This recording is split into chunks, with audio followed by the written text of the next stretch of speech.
नमस्कार साथियों, मैं हरिहर लोहनी, हरि निरोगी काया चैनल पर आपका हार्दिक स्वागत और अभिनंदन करता हूँ। साथियों, आज हमारा जीवन कई प्रकार की समस्याओं से घिरा हुआ है। शारीरिक रूप से, मानसिक रूप से हम मानसिक रूप से भी हम तनावग्रस्त रहते हैं।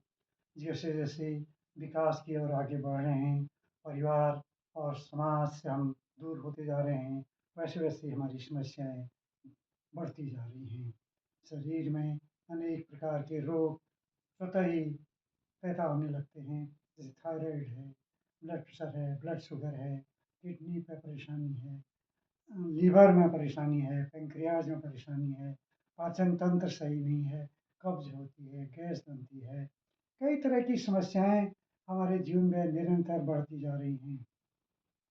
साथियों, आज के समाज में जैसे-जैसे हम व्यस्तता की ओर जाने की कोशिश कर रहे हैं, हम व्यस्त होने की बजाय अपने आप को एक ऐसे उसमें ढकेल दे रहे हैं ऐसे कुएँ में, जहाँ केवल रोग हैं, बीमारियाँ हैं, तनाव है। साथियों, अब हमें कुछ ऐसा करना है कि हम तनाव से, बीमारियों से मुक्त हो सकें।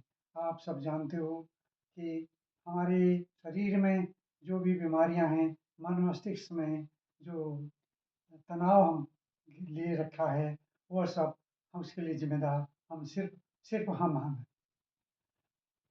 साथियों, आप ये समझिए कि हमने अपने मन मस्तिष्क में इतना कूड़ा भर दिया है, इसको कूड़ादान बना दिया है। हम अच्छी बातों को तो भूल जाते हैं, बुरी बातों को याद रखते हैं। कोई दुःख, दर्द या ऐसा आक्रोश या गुस्सा हमारे अंदर भरा रहता है। कभी-कभी ऐसी घटनाएँ हो जाती हैं जिसको हम दिल में पाल लेते हैं और पाल लेते हैं तो उससे हम दोस्ती करते हैं और हमारा सबकॉन्शियस माइंड हमें आकर के बार-बार खटखटाता है और हमारे सामने वो घटनाएँ जीवंत हो जाती हैं और उससे हम चिपके रहते हैं, उससे हम लिपट जाते हैं और दोस्ती कर लेते हैं। तो ही हमारा एक ऐसा अवसाद पैदा कर देता है और अवसाद जब पैदा होता है तो उसका प्रभाव हमारे शरीर पे भी पड़ता है। हम अच्छी तरह से खाना नहीं खा पाते हैं, अच्छी तरह से हम कोई कार्य नहीं कर पाते हैं, ना सो पाते हैं। तो साथियों, ये सब होता है पर लेकिन हम इस पर ध्यान नहीं दे देते हैं कि इससे हम कैसे छुटकारा पाएँ। हमें ये आदत डालनी है कि हमें जैसे हम कोई गृहिणी खाना बना रही हो, दाल साफ कर रही हो, चावल साफ कर रही हो, तो कूड़ा बाहर फेंकती है और अच्छी-अच्छी चीज़ों को ग्रहण करती है।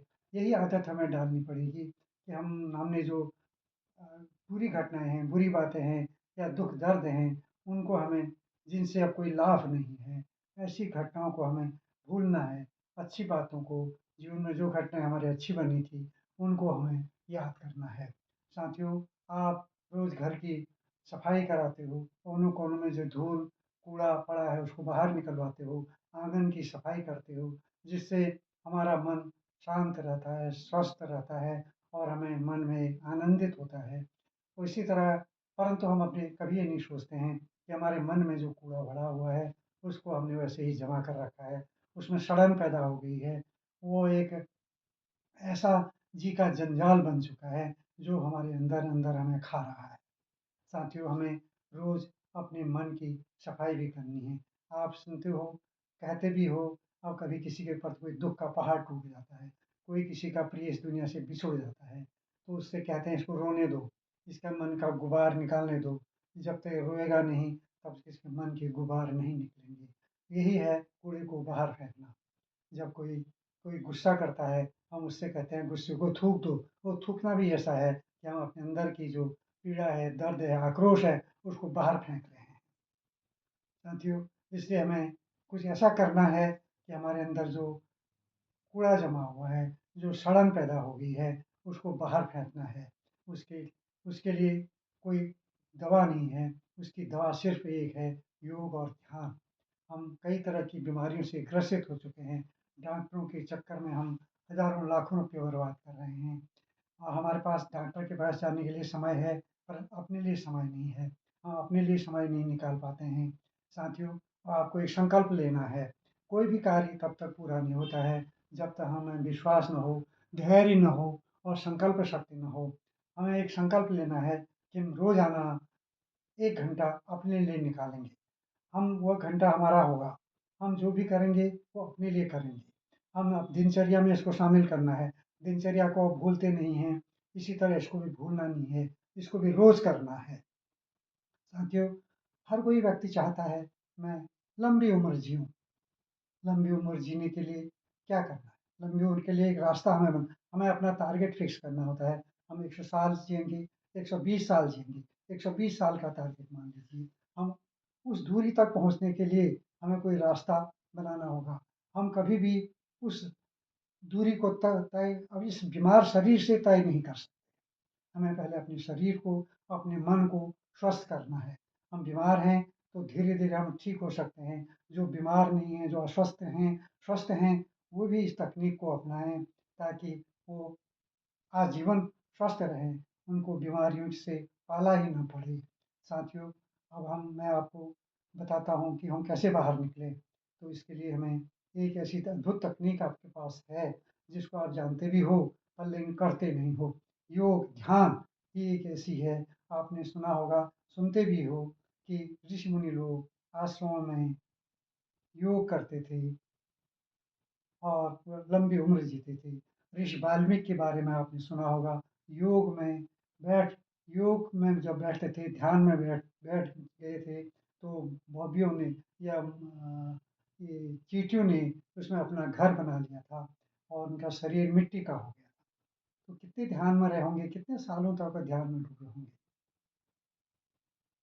तो साथियों, हमें एक ऐसी तकनीक अपनानी है, जिससे हमारा जीवन और मन स्वस्थ और सुखी रह सके। इसलिए मैं आज आपको ध्यान के बारे में बताऊँ। ध्यान 2 तरह के होते हैं। एक तो सुप्त ध्यान होता है, जिसमें हम ध्यान एक आसन लगा करके, आँखें बंद करके, दोनों हाथ घुटनों में रख करके और रीढ़ सीधी करके बैठ जाते हैं और ध्यान में हम साँस पर देते हैं। साँस एक नाक से आधा एक आधा फुट नीचे से अंदर ऊपर जा रही है, कपाल में जा रही है, सर में जा रही है, फिर गर्दन में जा रही है, फेफड़ों में जा रही है, फिर वो हवा अंदर की गंदी हवा को लेकर के बाहर आ रही है। हमें यही ध्यान देना, साँस अंदर जा रही है, अंदर जा रही है, अंदर से बाहर आ रही है, अंदर जा रही है, फिर बाहर आ रही है, अंदर जा रही है, फिर बाहर आ रही है। Inhale, exhale, inhale, exhale. जब हम इस पर ही ध्यान देते हैं, तो ये ध्यान अद्भुत बन जाता है और हमारे मन और शरीर, हमारा मन और आत्मा तृप्त होती है, शांत होती है। हम अपने आप को भूल जाते हैं, परंतु इसमें हमारा शरीर स्थिर रहता है, शरीर में हमारी कोई हलचल नहीं होती है।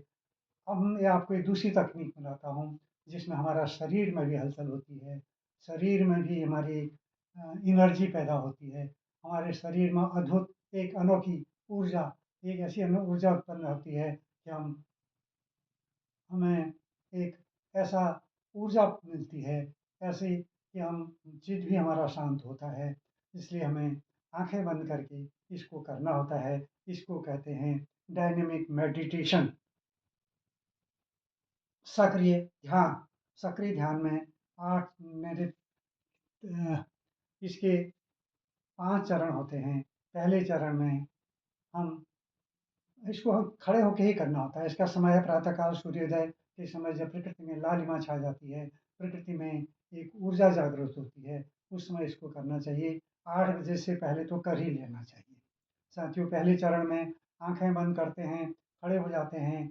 अगर जूता-चप्पल ना पहने, हो सके ठंड के दिन में है तो मोजा पहन लें या कोई चटाई बिछा लें।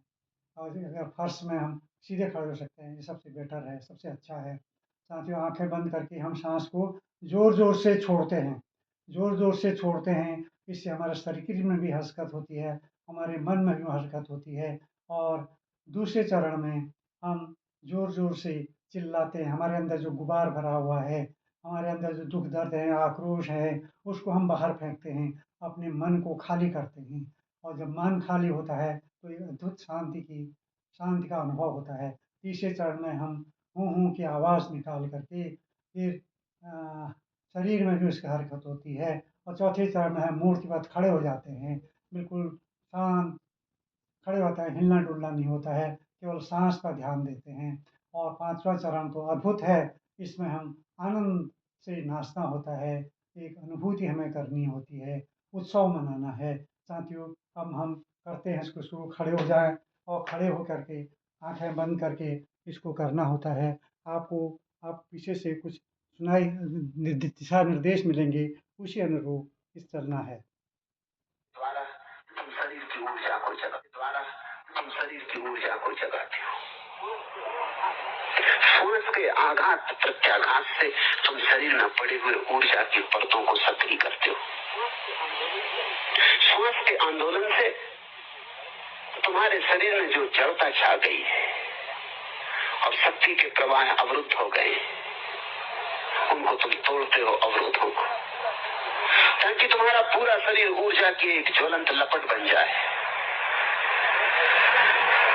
जब ये ऊर्जा की लपट घनी हो जाती तुम्हारे भीतर, तो दूसरे चरण में तुम रेचन करते हो, क्योंकि जैसे ही ऊर्जा प्रवाहित होनी शुरू होती, जो ऊर्जा के बीच में बाधा बन रहा है, उसे फेंकने की जरूरत आ जाती, उसे अपने से बाहर फेंकना जरूरी है। तो रेचन करते हो, ऊर्जा जगी, रेचन हुआ, फिर तुम खूब मंत्र का उच्चार शुरू करते हो। अब शरीर तैयार है, शरीर की बाधाएं हट गई, अब मन पर चोट की जा सकती है। अब मन सोया है, उसको भी सक्रिय किया जा सकता है। खूब ध्वनि के द्वारा या कोई भी ध्वनि का उपयोग किया जा सकता है। तुम अपने भीतर ध्वनि तरंगें पैदा करते हो, क्योंकि मन ध्वनि का ही एक रूप है, विचार ध्वनि का ही एक रूप है। ध्वनि की तरंगों से तुम विचारों को फेंकते हो, मन को सक्रिय करते हो। फिर चौथे चरण में तुम शांत मूर्तिवत खड़े रह जाते हो। 3 चरण केवल तैयारी थे, चौथे चरण में तुम साक्षी मात्र रह जाते हो। पहला चरण शरीर पर चोट करता था, दूसरा चरण शरीर और मन के बीच में जो बाधाएं थी उन पर चोट करता था, तीसरा चरण मन पर चोट करता था, चौथे चरण में तुम अपने घर आ गए। सिर्फ आत्मा है, सिर्फ बोध है, सिर्फ साक्षी हो। ये 4 चरण ध्यान के, और 5वां चरण तो उत्सव है। वो जो साक्षी क्षण भर को जगा, जरा सी देर को झरोखा खोला, दूर आकाश दिखा, बादल दिखा, चांद तारे दिखे, जरा क्षण भर को सौंदर्य की वर्षा हुई, तो उसके लिए धन्यवाद दोगे ना? केवल धन्यवाद है, केवल अनुग्रह का भाव है, अभिनंदन है कि प्रभु तेरी कृपा अपार है। लेकिन इन सारी प्रक्रियाओं के बीच जो ध्यान का मौलिक अर्थ है, वो साक्षी है।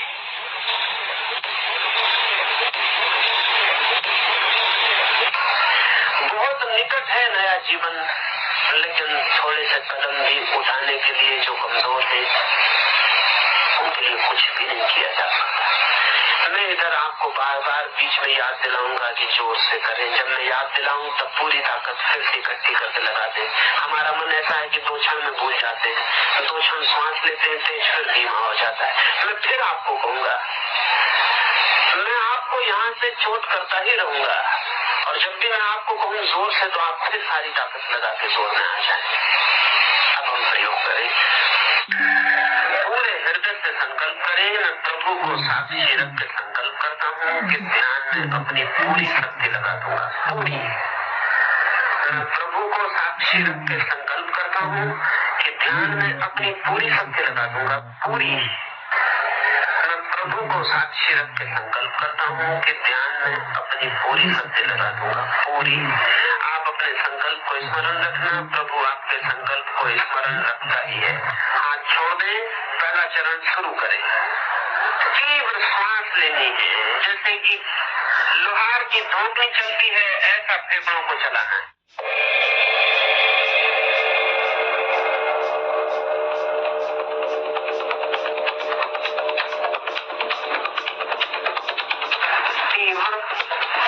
पहले से ही पूरा तूफान उठाएं, धीरे धीरे ना चले।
चौथे चरण में प्रवेश करें। स्टैच्यू बन के खड़े हो जाएं, हिलना डुलना नहीं है। केवल सांस पर ध्यान दें, आंखें बंद रखें।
चौथे चरण, 8वें चरण में आनंद मनाना है, उत्सव से डांस करनी, आंखें बंद ही रखनी है।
हाथ जोड़े परमात्मा के चरणों में स्थिर रख दें, अनुभव करें उसकी अनुकंपा, उसका प्रसाद, धन्यवाद दे दें उसे।